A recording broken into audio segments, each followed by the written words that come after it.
How is everybody? You good? Isn't it gorgeous outside? Oh my God, it's fall finally, and it's just stunning.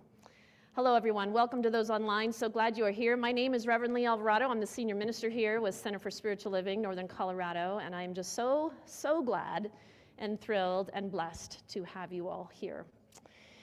All right, I want to acknowledge that this service is being held on the traditional and ancestral homelands of the Arapaho, Ute, and Cheyenne peoples. We recognize that this land is rightfully theirs, and we offer our respect and gratitude for their continuing kinship of this place. Our philosophy, Science of Mind, honors the wisdom and teachings found in all faiths, recognizing all paths lead to the one universal truth, and that is we are all one, we are all connected, and we are all love. Let's say our mission and our vision together. Our mission. We are an inclusive community, inspiring personal growth, spiritual practice, and a positive way of life. And our vision. To support humanity's spiritual growth, creating a world that works for all. All right, I see some kiddos. Come on down, or up, I should say. God is everything there is, so I am part of God.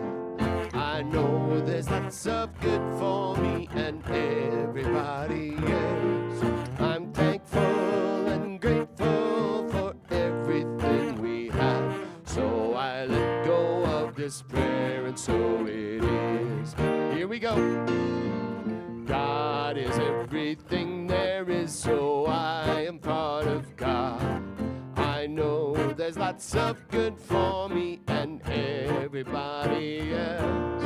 I'm thankful and grateful for everything we have. So I let go of this prayer, and so it is. Beautiful job. Beautiful job. All right, so we have a few announcements. So our outreach for the month is the Matthews House, and they are a local nonprofit. They serve youth and families that are facing homelessness. And so they provide some really cool things. They provide mentorship, they provide job training, they provide housing assistance, and even parent classes, which I think is fabulous. They provide safe spaces and empowering programs that help individuals navigate tough times and build a future for them and their families. The next thing I want to talk about, so I would have talked about this even if I wasn't doing the whole shebang tonight, because this is really important. So I sent an email to, I think, everybody here this week to remind you about this. Martha Creek came and she worked with us earlier in the year, and she is quite an extraordinary woman. She's a unity minister. But what she does is she's a consultant. She's a consultant to churches all over the country, Unity and Centers for Spiritual Living, since we are so closely tied. And the reason we're bringing her back is because the first time was such a success, but also because this is to prepare us for our move. So we are so excited to move in January to our new space. And she's going to help to really empower us and set the stage and get us excited and ready for this wonderful new thing that's happening for our community. So please, if you can, please come. I would love to see you there. It's online, so you can still be in comfy, whatever, and even be eating while you're online, but I just would love to see you there. So it's on Thursday, this Thursday, from 6 to 8 p.m. And you can register. You can scan the QR code, or you can go to our website and register for that. All right, thanks, everybody. All right, the next thing, we have our next Food for New Thought. This is Marie Heller. Raise your hand in the back, Marie. Turn around, everybody look. That's Marie back there, if you didn't know who that was. Marie is on our board. She is our treasurer, and she's the head of our sound team. She does a lot for this community, and she's also an amazing griller. She loves to grill things, and she's amazing at it, whether you eat meat or not. I don't, so she's grilling portobello mushrooms, I understand, which I'm sure will be delicious. So come join us. I will be there, and there's already folks signed up, but there's still more spots available. So this will be October 18th from 3 to 6 p.m. She kept it early, so you can come have food and then be home in a decent hour, yeah, for the rest of your weekend. So come join us for that. Halloween costume parties. Everybody excited about that? Some of you are like, I hate dressing up. I hate it. And others are like, oh my God, I can't wait. I'm kind of in between. So anyway, but I will be at this too. This is going to be a fun night. This isn't just for our kiddos. This is for everybody. And the Worths, Wanda and Larry, are hosting it at their clubhouse here in Fort Collins. It's going to be from 2 to 4. We're going to have a costume contest and just some fun stuff. And dancing, I understand. That should be fun. Dancing to some Halloween music. So come join us for that as well. All right. Everything else you can find on our website or in our newsletter, cslnoco.org, so check us out. All right, everyone. So let's all just take a deep breath, breathing in and breathing out. Just moving into the stillness within our heart, within our being. That sacred place that is found within all of us. And so as we take that next breath, we repeat silently to ourselves, I embrace the stillness within. I embrace the stillness within. And just repeating that to yourself on the in-breath and the out-breath, and feeling the vibration of these words as you speak them to yourself. I embrace the stillness within.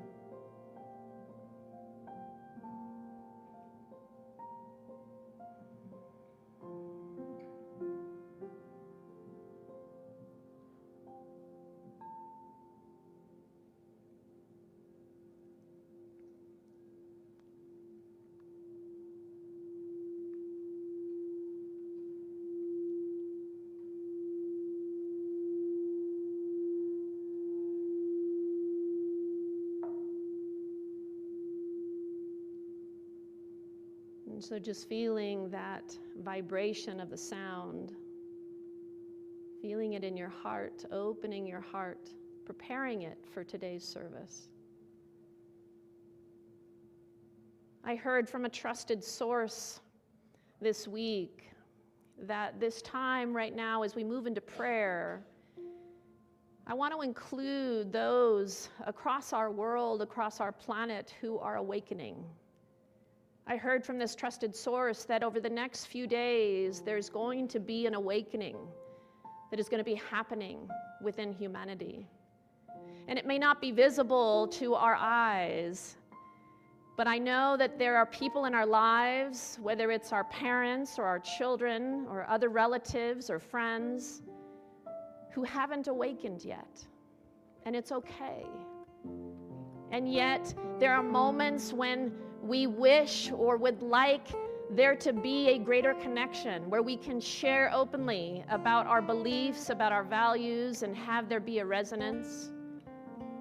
And when I heard that this awakening is happening, that over the next 3 days there is an energy and a consciousness that is raising.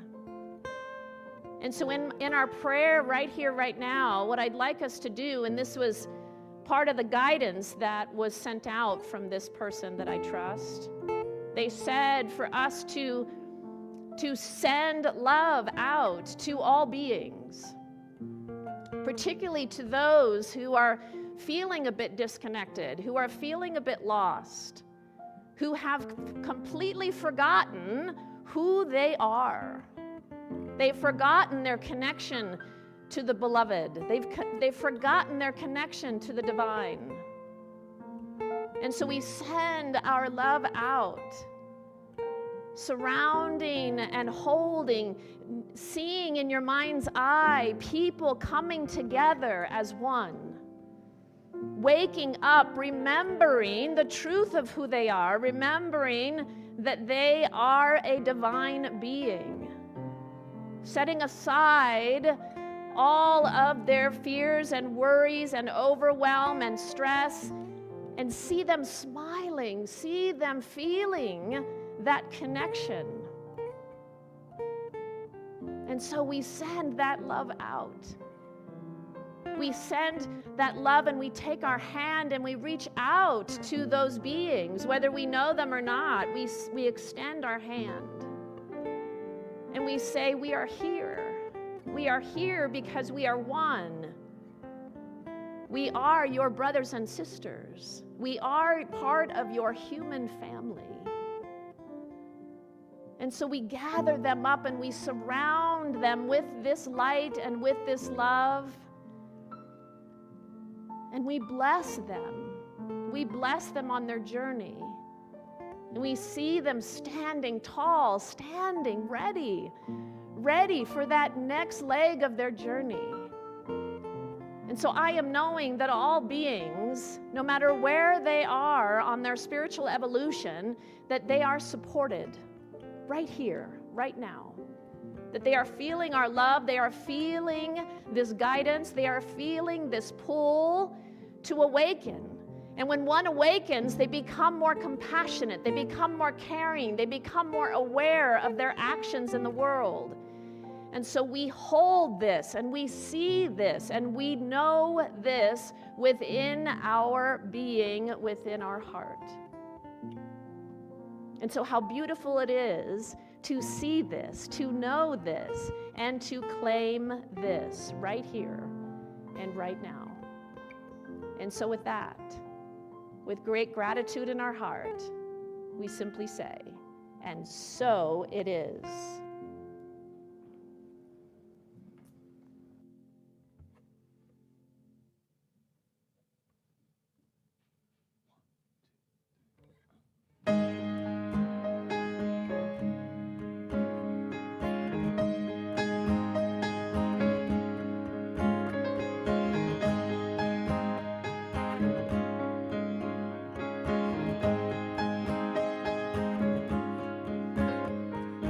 Clouds are gathered here before me. Sand has shifted beneath our feet. Time has marked the moments when trembling hearts skipped a beat. Oh, be still, my soul, be still.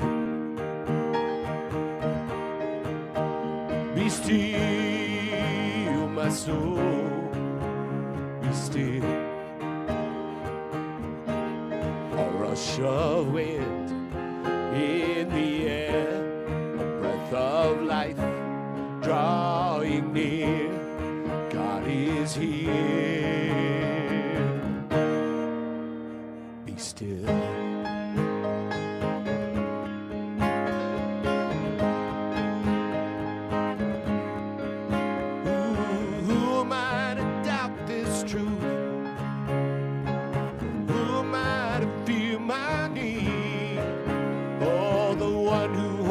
Life and breath will not falter, will not sleep. So be still, my soul, be still. Oh, be still, my soul, be still. A rush of wind in the air, of life drawing near. God is here. Be still.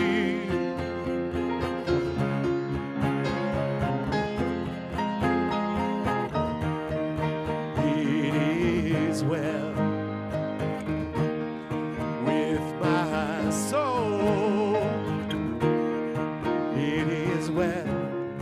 It is well with my soul. It is well. It is well with my soul.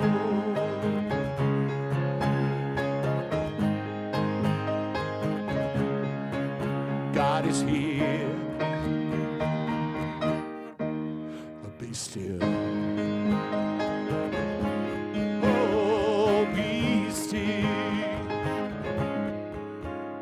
Be still, oh, be still.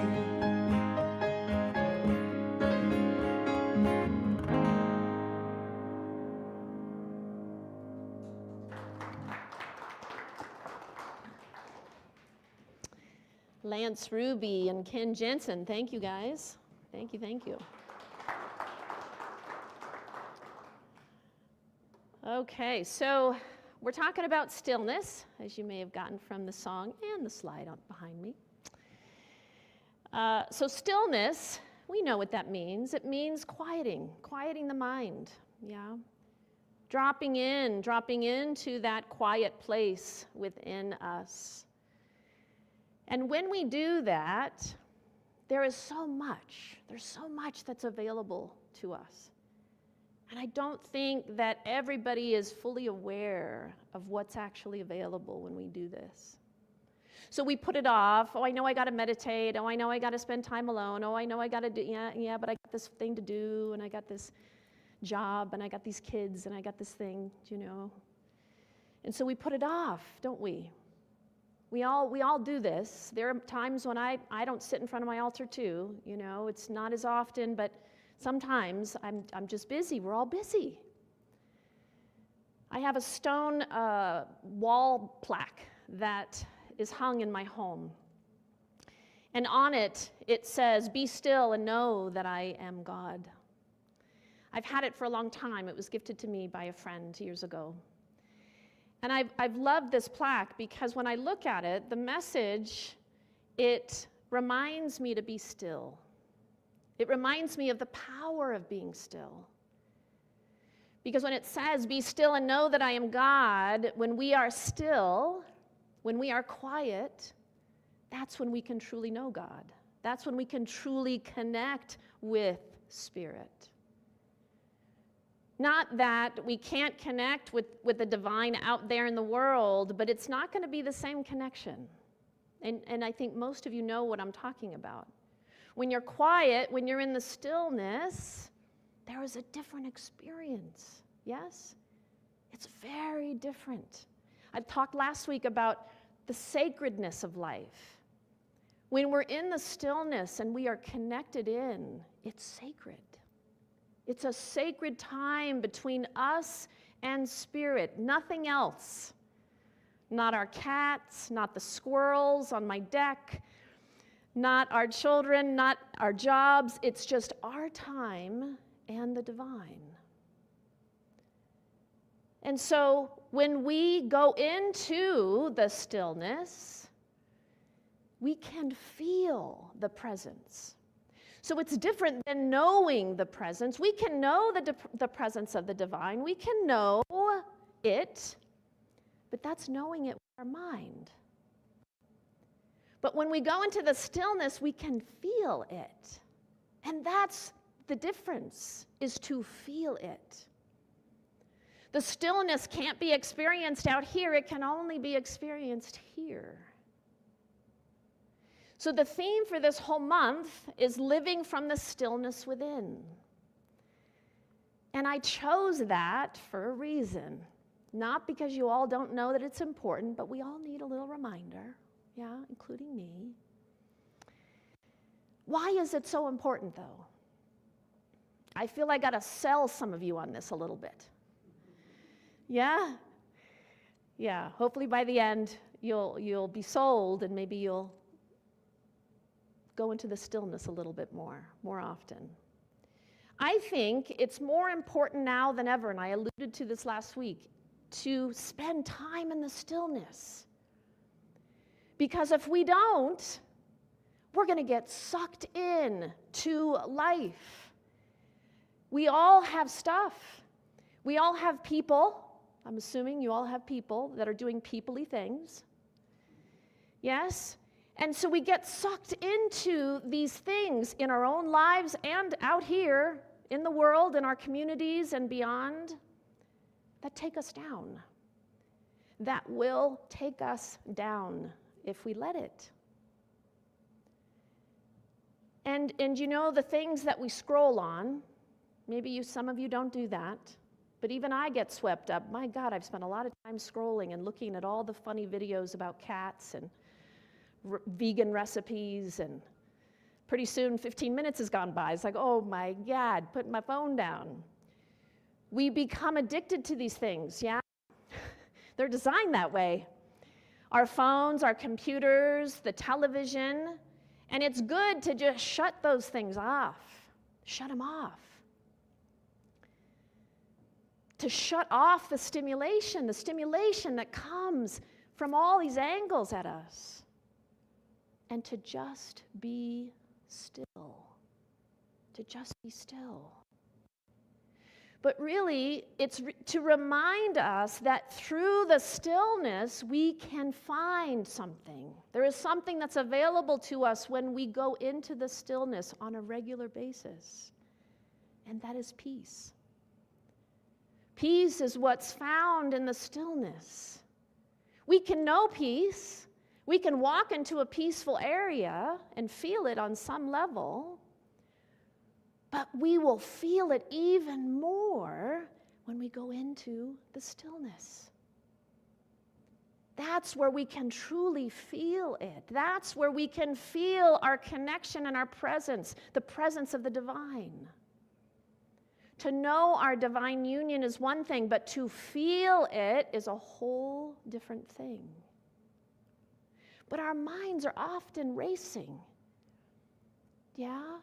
They're racing. If you stop and notice, I took a class, I think I've talked about this before, years ago. It was part of landmark education. Anybody who's done landmark, I did all the courses in landmark when I was in my 20s. It was profound. One of the courses was called the Wisdom Course. And what they did is they gave us this stack of Post-its, and we had to write on those Post-its every day the thoughts that came to our mind. Can you imagine? That was the assignment, and we had to do it for a whole week. Whoa, was that enlightening? To see all the thoughts, you don't even realize the thoughts. How many times I said no to something? How many times I said, I can't do that? How many times I said, that's not possible?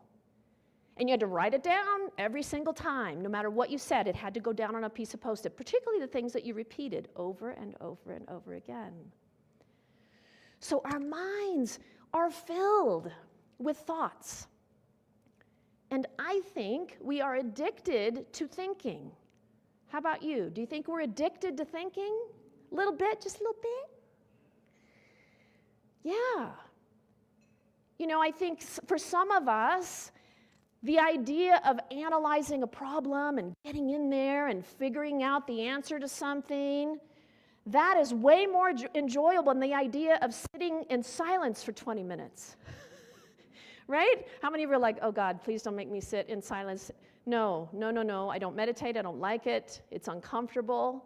It's uncomfortable because your mind won't be quiet. We haven't trained our minds, that's all it is. So our minds do what we've trained them to do. And it takes a minute to get used to sitting in the silence. It does. It does. So to move into the silence and to actually be in it and experience it, we have to let some things go. We have to let go of the analytical mind. We have to let go of the fearful mind. We have to let go of the reactive mind. You know that one, the reactive mind. I think one of the things that happens as we go along our spiritual journey is we become aware of how often we are reacting to life. Have you noticed that?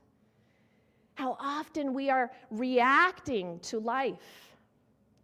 Those moments when we are triggered by something someone has said or done, and all of a sudden we are in reaction.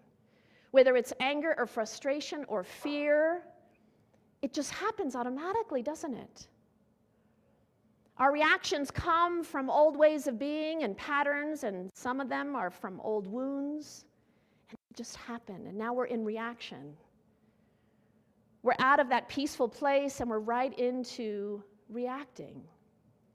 But it's hard to not react to life sometimes, isn't it? When we're facing something really challenging, when we're facing something really hard, it's hard not to react. We've been trained to react.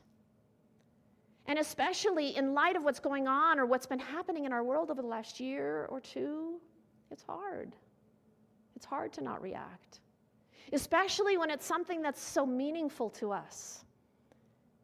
An area or a group of people or a cause we believe in, something that's meaningful to us, it's hard to not react when something is not going well in that particular area.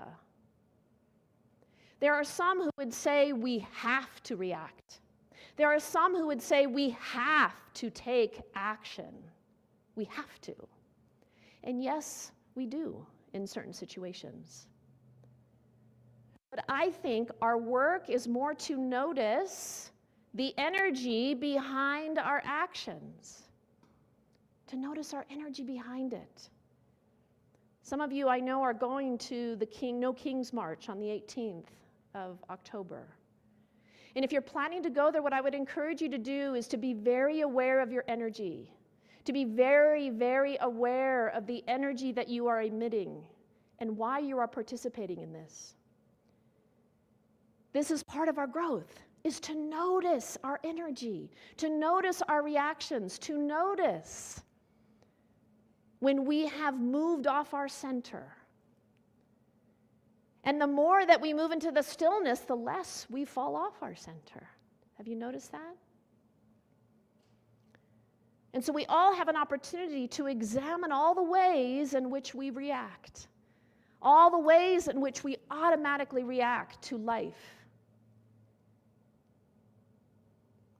In a book, a wonderful book called The Way of Mastery, some of you did this book study with me a couple years back.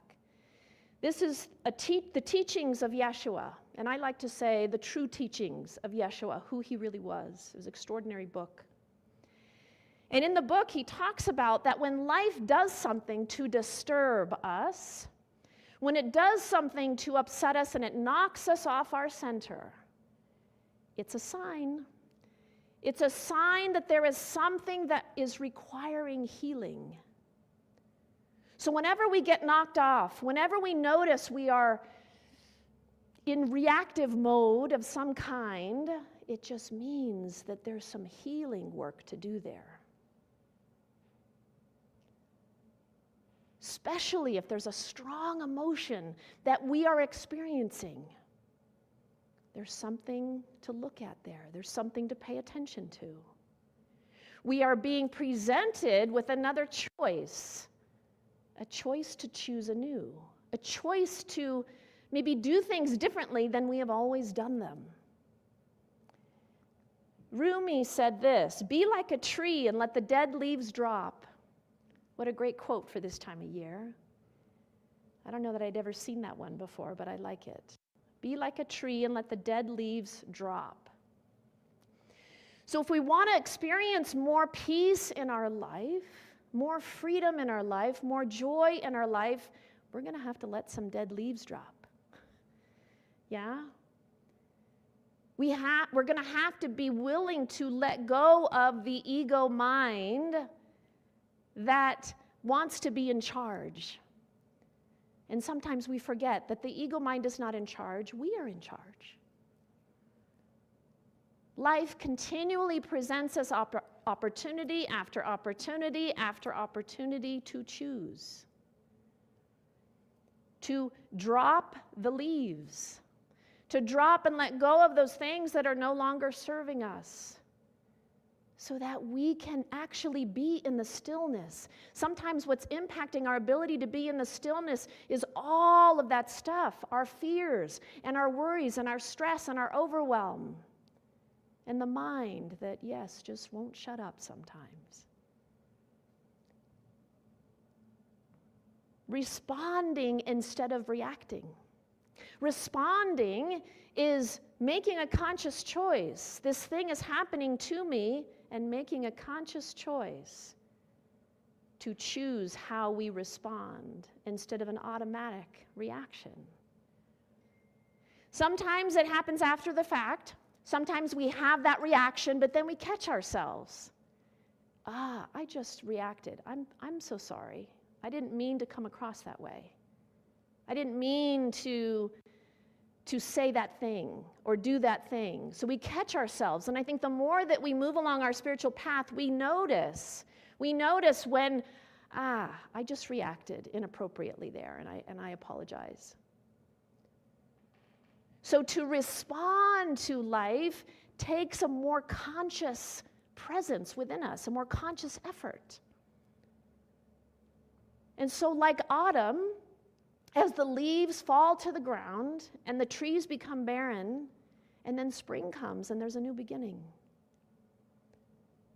It means there are new possibilities. So as we let things go, as we let go of the things that no longer serve us, the ways of being, the ways of reacting, it's a new beginning.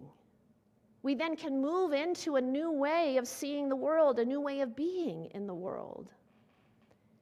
And when we let go, stillness is possible. More stillness is possible. And the more we hang out in the stillness, the more peace we feel. And the more peace we feel, the more we can then radiate that peace, and others begin to feel it too. Because we are all one, what we transform within ourselves transforms all. Yes? And what's interesting too, and I bet some of you have noticed that, from that still place, if you are spending time in that still place, the world is more beautiful. Have you noticed that? How many have noticed that? It's extraordinary. The world could be blowing up, and yet you see the beauty in it. You see the beauty because it's everywhere. And we can only see it when we are spending time connecting to the stillness within, connecting to that divinity within us.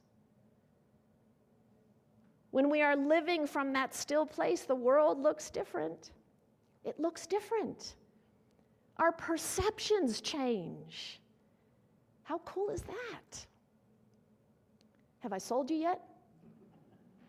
Okay, just checking.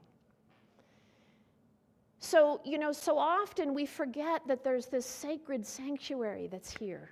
I talked about that a lot last week. It's right here. We don't need to go to an ashram. We don't need to go to India. It'd be nice. We don't need to do that because it's right here. We just need to spend the time. So if the only action we took every day was to tune in and spend that time in the stillness, and to the point where we could actually feel that peace, it would transform the world. If all we did was that one thing. I don't know who said this, but I love this quote. The world around you becomes beautiful when the world inside of you becomes peaceful. Isn't that sweet? So we can see things differently when we are living from peace. But it does take some effort. We're not going to feel peace if we don't take the time to tune into it.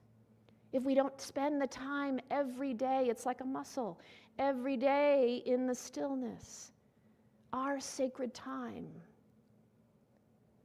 In our philosophy, the science of mind, it reminds us all that we are responsible for our own happiness.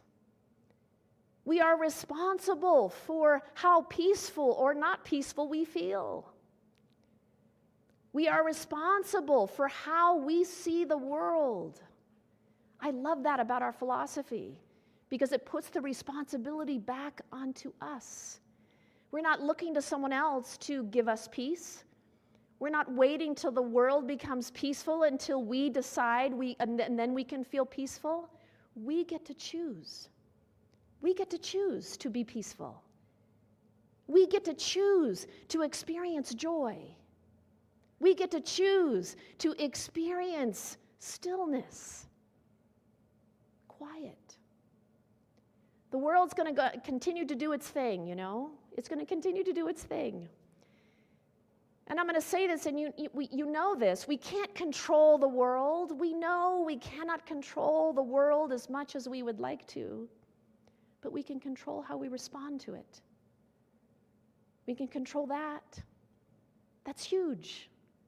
We all know this, but I'm saying it simply to remind us all that we have the power to choose how we respond. We just have to make a commitment to ourselves. A commitment.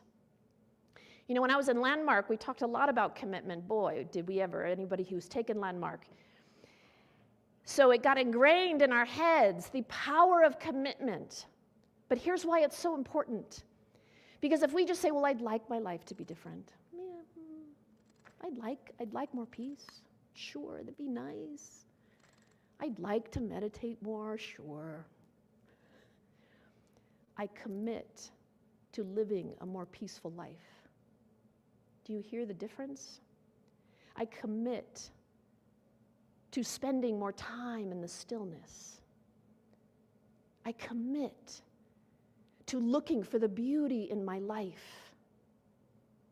I commit to living a more loving and joyful life. So there's an energy behind it. And to take that time, to commit to taking that time every day to spend time in the quiet. And some of you, I know it's hard. I know it's hard. I meditate every day, and my mind still goes, there it goes. Oh, I got to feed the cat. Oh, God, what am I have for dinner? But I still sit because it's important to me.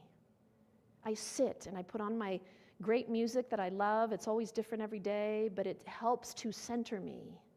And I do my prayers, and I tune in, and I have my altar with all my things that touch my heart. It's my sacred time with Spirit, my sacred time with the world, and with all of you, because you are all in my prayers every day. Ernest Holmes said this: "Let us out of the stillness of our own soul reach back to that ineffable presence, which is peace, and proclaim it even in the midst of confusion." So in the stillness, that's where we can connect with that ineffable presence. And we may not feel it every day. We may sit there and go, okay, come on. I don't feel it. She told me to sit, and I'm not feeling it. You will feel it. Because you commit to that practice, and you sit, and you trust, and you know, and you claim, and you proclaim. Proclaiming is saying it. I trust that my life is unfolding for my greatest and highest good. We continue to affirm and know and speak these truths for our lives. And then something else becomes possible for our lives. Something else besides just our day-to-day, oh, I got to deal with this, and I got to deal with that, and I got this issue, and I got this challenge. We all have stuff. But let's commit to the stillness. Let's commit, even if it's 5 minutes a day, and then work up to 20, okay? And then you'll get to a point where you'll be sitting there, and a half hour will have gone by, and it's like, oh my God, where did that time go? Because now you're in a habit, and now it's part of your practice. Ramana Maharishi said, all that is required to realize the self is to be still. Only in the stillness can we realize our self with a capital S, our true self, our true self. The self that we walk around with wears a mask all the time. That's not our true self. The self that interacts with our family and our friends and our community and all of that, that's not our true self. Our true self, just like the divine, can only be experienced in the silence. That's our true self. And in that place, there is no fear, there is no anger, no frustration, no irritation, no overwhelm, no stress, just our true self and God. That's it.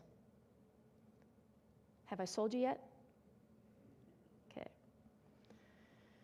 So when we are able to take that time when our life is crazy, busy, and all the stuff going on, and we watch what's happening in our world, we can watch it, we can see it, but we don't get sucked into it. And we can still see the beauty. We can still see the beauty in it. We can still see God in it. We can still see the divine in it. That's what's possible the more that we go into the stillness, the more we commit to our daily practices. So I'm going to walk us through a moment of stillness. So if you're comfortable, close your eyes.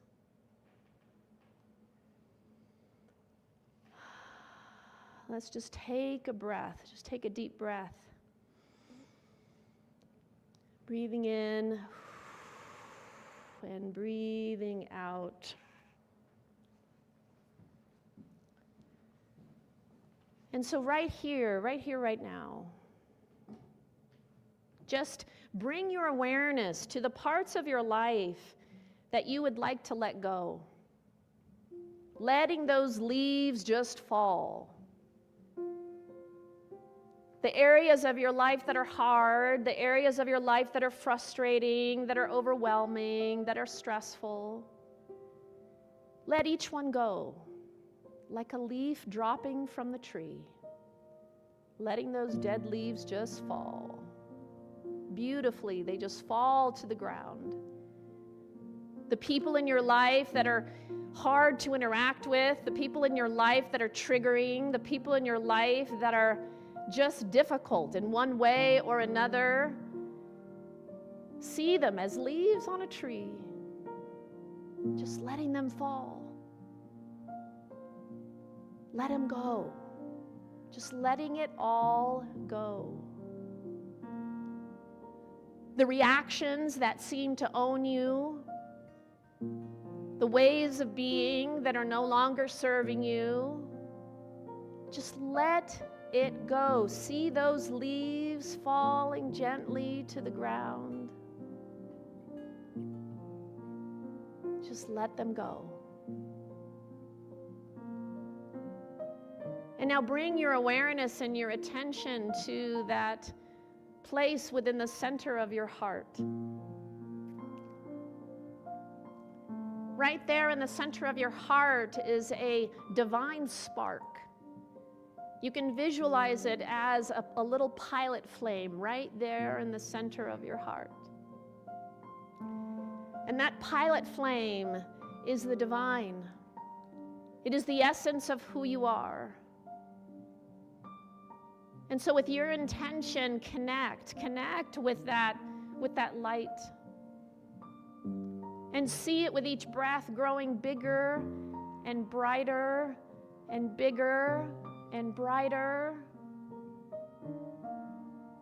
And if the mind wanders, if the thinking mind interferes, just say silently to yourself, I release, and bring it back.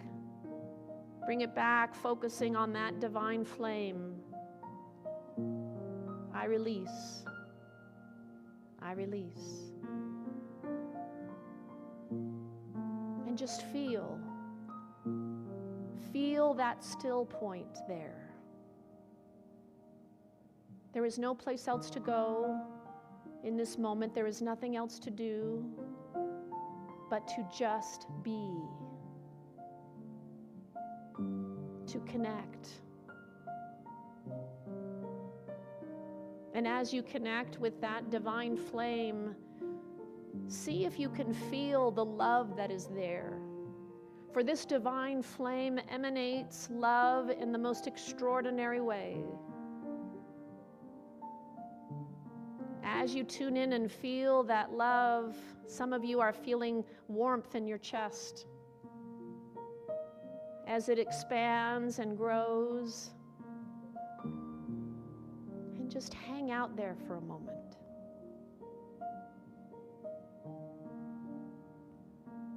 I release. I release.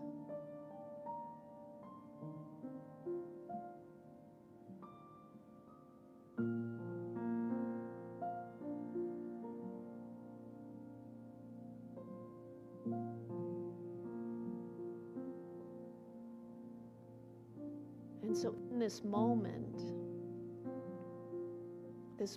of stillness, we know that peace is here.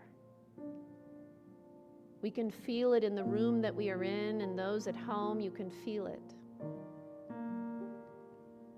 If you're willing to tap in, you can feel that peace. You can feel that ineffable presence. Let that presence move through your whole being. Let it dissolve any remaining stress or fears or worries or doubts. Let it just move through you. And silently say, thank you. Thank you, Spirit. Thank you, stillness. Thank you, peace. Thank you, life, for this precious moment in time. For every moment that we experience is precious, is a gift.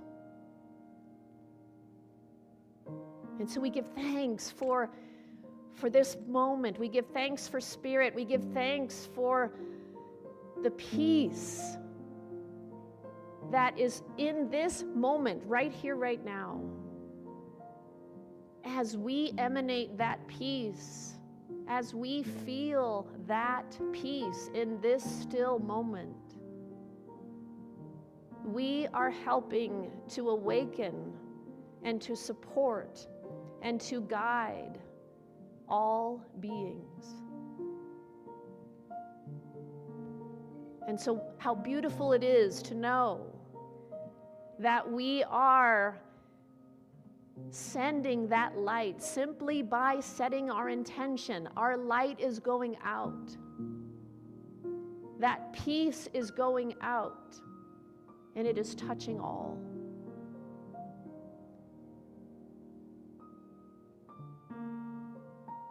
And so we just know this, we speak this, we feel this.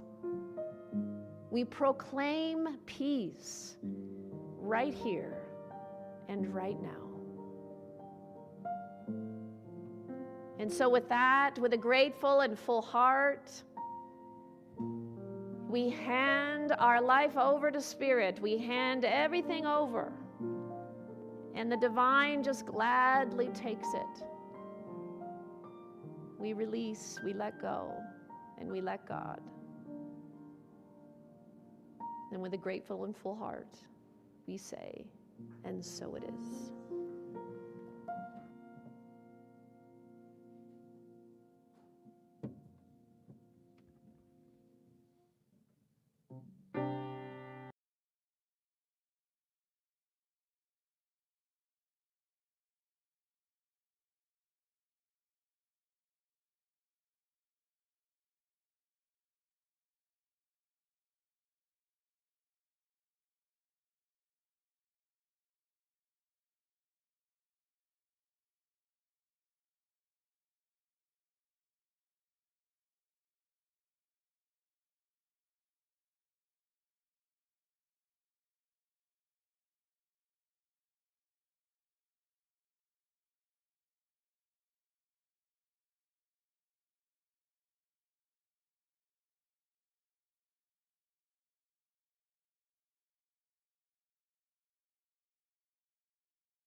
Beautiful. Karen Drucker there. For those that don't know Karen Drucker, she's well known in our New Thought movement. She sings a lot of sweet songs.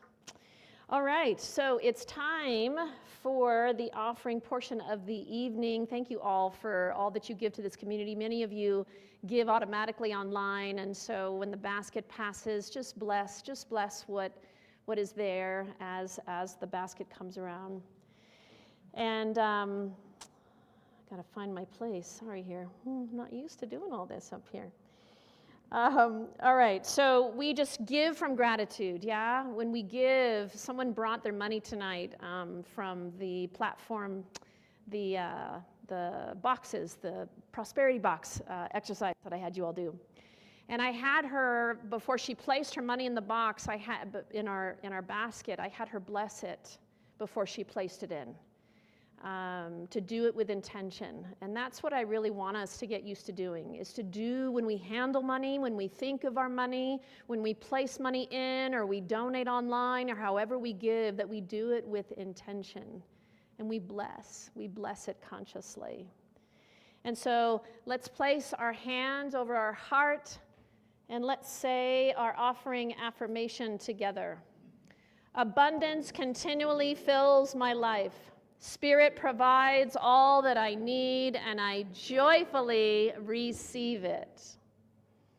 There was a time in my life that I had to do it all for myself.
Woohoo!